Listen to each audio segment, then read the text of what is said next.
Hey everybody, Nick Espinosa, your chief security fanatic here. And in communism news, AI is actually a thing for the communists too. So buckle up, comrades, because here's what's going on. Euronews had a really interesting write-up on this, and here's what's up. And I think it's, quite frankly, foreboding for the future, not just for countries that claim to adhere to communism, but for all of us. So here's what's up. Artificial intelligence, or AI companies in China, because of course, are being tested by the Chinese government to see if their large language models, quote, embody core socialist values. That's right. Now, both startups and large tech companies like TikTok or ByteDance, which owns TikTok, or Alibaba, one of the huge companies in China, will be reviewed by the government's chief internet regulator known as the Cyberspace Administration of China, or CAC. This is according to the Financial Times.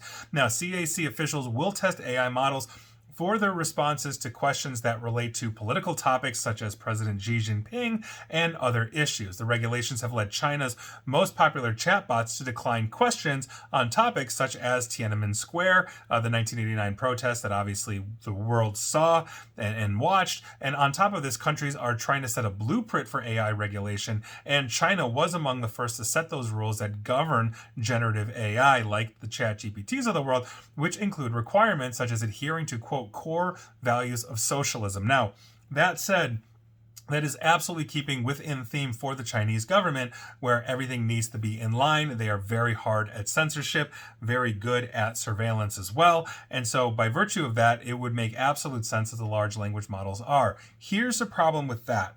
When you're living in a free and open society where, quite frankly, you want honest and accurate answers as opposed to the answer the state wants you to have, this becomes a model potentially for governments that were a democracy but are now an anocracy, meaning they are in the process of leaving democracy or having those institutions basically knocked out from under them as they move towards more authoritarianism.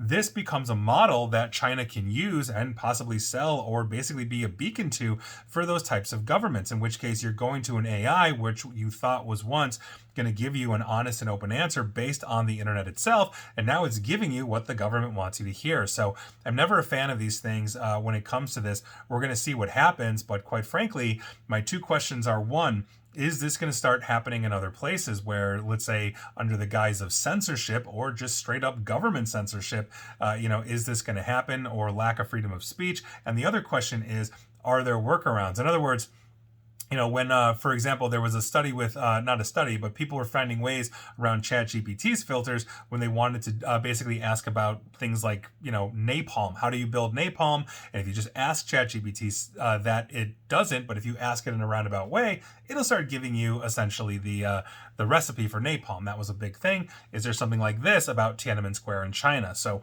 we're going to see, but either way, it's not good, and hopefully we're going to get around this in some way, shape, or form, and hopefully the companies will help us do it.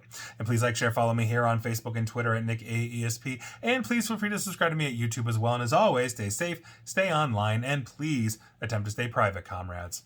Take care.